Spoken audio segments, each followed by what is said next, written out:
नेहमीच डाळ तांदळाचा डोसा करण्यापेक्षा असा डोसा करून बघा.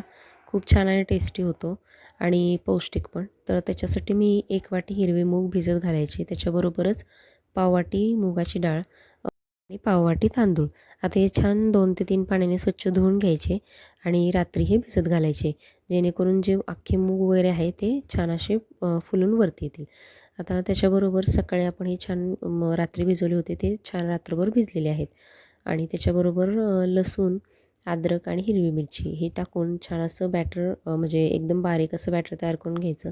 मिक्सरमध्ये एकदम बारीक वाटून घ्यायचं. सुरुवातीला त्याचं पाणी बाजूला काढून घ्या आणि सुरुवातीला पाणी न टाकता वाटायचं म्हणजे जेणेकरून त्याची एकदम बारीक अशी पेस्ट तयार होईल.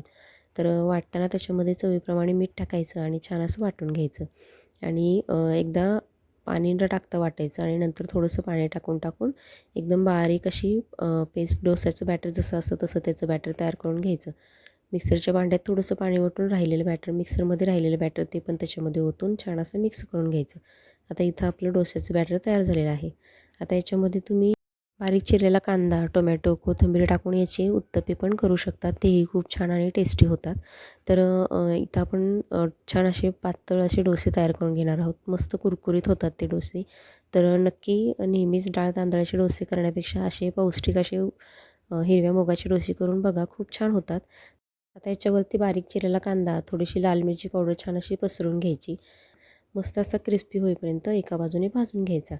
आता याच्यामध्ये तुम्ही कांदा आणि टोमॅटो पण ॲड करू शकता किंवा प्लेन डोसा देखील करू शकता.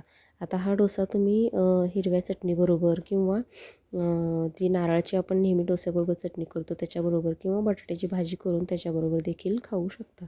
खूप छान आणि टेस्टी डोसा तयार होतो. तर नक्की ट्राय करून बघा.